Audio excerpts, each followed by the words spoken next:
Halo semuanya dan selamat datang kembali di Tanya Seputar Hukum ya. Apa kabar kalian semua? Dan untuk kali ini saya akan menjelaskan mengenai sebuah pertanyaan, yaitu apakah bertengkar melalui WhatsApp atau WA atau mungkin DM dan lain sebagainya itu bisa dilaporkan ke polisi atau bisa ditindak pidana? Oke, itu banyak sekali pertanyaan seperti itu, bahkan banyak pula yang sampai disomasi gara-gara seperti itu. Jadi apakah itu memang bisa dilaporkan ke tindak pidana dan apa pasalnya? Oke, kita akan menjawab mengenai pertanyaan tersebut. Oleh karena itu, untuk dasar hukum yang pertama, yaitu kita mengacu di Undang-Undang Nomor 11 Tahun 2008 tentang Informasi dan Transaksi Elektronik, atau yang kita sebut sebagai Undang-Undang ITE, yang sering sekali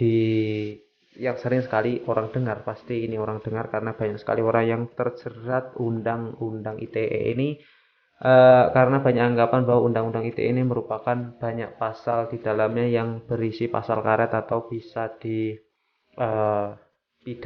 dengan pasal-pasal di dalamnya, karena jarang sekali ada batasan. Oke, kalau untuk kita membahas mengenai pertanyaan mengenai WhatsApp ya, pertengkaran melalui WhatsApp atau DM, itu apakah bisa dipidana salah satunya, maka kita akan menuju ke pasal 1 angka 1 dan angka 4 ya, Undang-Undang ITE disebutkan bahwa di situ pesan WhatsApp itu juga termasuk dokumen elektronik atau dikategorikan sebagai informasi elektronik dan atau dokumen elektronik. Oleh karena itu WhatsApp DM itu juga sudah sebagai dokumen elektronik dan informasi elektronik yang nanti bisa dikategorikan dalam pasal-pasal di dalamnya. Dan untuk pasal yang paling sering digunakan di dalam Undang-Undang ITE, yaitu pasal 27.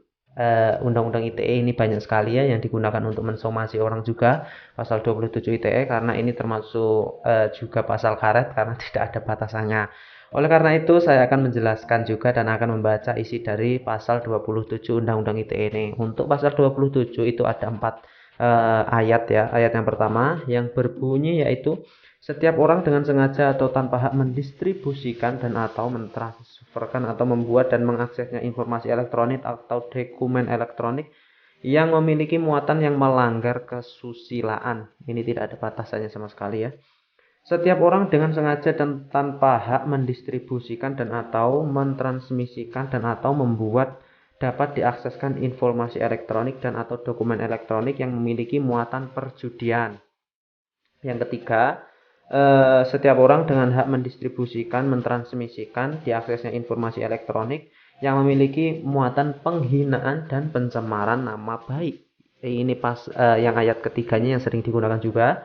Dan ayat keempat, setiap orang dengan hak mendistribusikan, mentransmisikan, diaksesnya informasi elektronik yang memiliki muatan pemerasan dan atau pengancaman. Oke.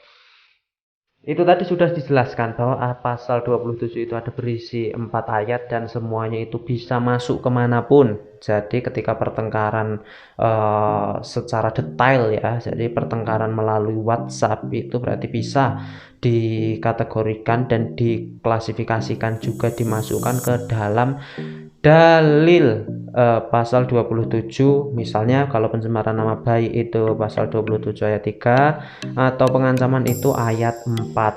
Oke, jadi harus ada mengandung kata-kata yang memenuhi pasal 27 Undang-Undang ITE, seperti misalnya contohnya A mengatai B dengan kata-kata yang tidak pantas atau dan tidak manusiawi, kata-kata tidak pantas dan manusiawi yang langsung ditunjukkan kepada orang tersebut ya lewat chat untuk menghina atau mencemarkan nama baiknya, itu bisa dipidana. Jadi untuk menjawab pertanyaan awal, jika memang ada tujuan pencemaran nama baik serta tidak manusiawi bisa dipidana. Oleh karena itu saya pikir itu cukup. Untuk memperdalam silahkan Anda baca Undang-Undang ITE.